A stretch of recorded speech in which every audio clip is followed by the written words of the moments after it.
সাইদের বিরুদ্ধে যে কোনো দিন রায় ঘোষণা করবে আন্তর্জাতিক অপরাধ ট্রাইব্যুনাল ১। এদিকে স্কাইপি এবং ইমেইলে পাওয়া ট্রাইব্যুনাল ১-এর চেয়ারম্যান বিচারপতি নিজামুল হকের গুরুত্বপূর্ণ কথোপকথন প্রকাশের ইচ্ছা পোষণ করায় যুক্তরাজ্যের প্রভাবশালী পত্রিকা দ্য ইকোনমিস্টের সম্পাদক এবং দক্ষিণ এশীয় ব্যুরোর প্রধানকে শোকজ করেছে আদালত। আরো জানাচ্ছেন আমিরুল মোমিনিন মানিক। 2010 সালের 29শে জুন ধর্মীয় অনুভূতিতে আঘাতের মামলায় গ্রেফতার হন মাওলানা দেলোয়ার হোসেন সাইদি। আর 2011 সালের 7ই ডিসেম্বর তার বিরুদ্ধে শুরু হয় প্রসিকিউশনের সাক্ষ্য। প্রসিকিউশন 28 জন সাক্ষীকে আদালতে হাজির করে আর পুলিশের কাছে দেয়া 16 জনের জবানবন্দিকে সাক্ষ্য হিসেবে নেয় আদালত। আসামি পক্ষ 20 জনের সাফাই সাক্ষ্য দেওয়ার সুযোগ পেলেও জবানবন্দি দেয় 17 জন। তারা মামলার তদন্ত কর্মকর্তাকে টানা 48 দিন জেরা করেন। বৃহস্পতিবার শেষ হয় দুই পক্ষের যুক্তিতর্ক। রায় ঘোষণা হবে এ ব্যাপারে ঘোষণা আদালত থেকে এসেছে। এখন যেটা আছে সেটা হলো কখন হবে, সেটা হলো যে কোনো সময়ই হতে পারে, আপনারা অপেক্ষা করতে হবে। প্রসিকিউশনের দাবি, তারা মাওলানা সাইদির বিরুদ্ধে হত্যা, ধর্ষণ, অগ্নিসংযোগের 19টি অভিযোগই প্রমাণ করতে পেরেছেন। 19টা অভিযোগই আমরা সাক্ষ্য প্রমাণ, মৌখিক এবং দালিলিক সাক্ষী এবং অন্যান্য সাক্ষ্য প্রমাণ দিয়ে আমরা প্রমাণ করতে সক্ষম হয়েছি। এই মামলা যেহেতু সন্দেহাতীতভাবে প্রমাণিত হয়েছে, সেজন্য আসামি সর্বোচ্চ শাস্তি পাওয়ার যোগ্য এবং আমরা সেটা প্রার্থনা করেছি।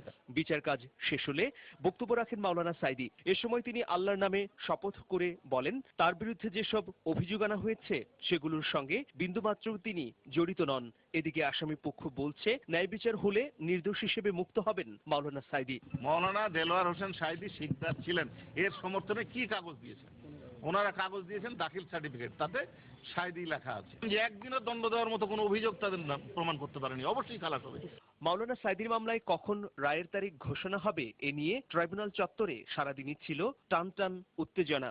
সাক্ষ্য গ্রহণ থেকে শুরু করলে 1 বছর ধরে চলেছে এই মামলার বিচারিক কার্যক্রম। এখন যে কোনো দিন রায় ঘোষণা হতে পারে।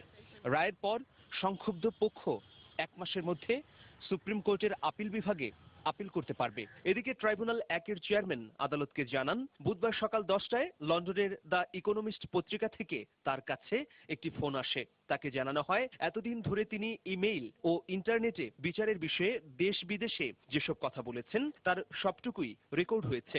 এমনকি ইংল্যান্ড নিবাসী আন্তর্জাতিক অপরাধ বিশেষজ্ঞ ডক্টর আহমেদ জিয়াউদ্দিনের সঙ্গে এক্সক্লুসিভ যেসব কথা বলেছেন সেগুলো রেকর্ড এবং হ্যাকিং করা হয়েছে। এসব বিষয়ে বিচারপতি নিজামকে প্রশ্ন করা হয়েছে বলেও উল্লেখ করেন তিনি। ব্যক্তিগত ইমেল, কম্পিউটার এবং স্কাইপি হ্যাকিং ও রেকর্ড করা কেন অবৈধ হবে না তা জানতে চেয়ে দ্য ইকোনমিস্টের সম্পাদক রব গিফোর্ড এবং দক্ষিণ এশীয় ব্যুরো প্রধান অ্যাডাম রবার্টসের বিরুদ্ধে 3 সপ্তাহের কারণ দর্শানোর নোটিশ জারি করে আদালত। যথাযথভাবে জবাব দেওয়া না হয় তাদের বিরুদ্ধে আইনগতভাবে ব্যবস্থা নেওয়া হবে বলে আদেশ প্রদান করেছেন। আমিরুল মোমিনিন মানিক, দিগন্ত টেলিভিশন, ঢাকা।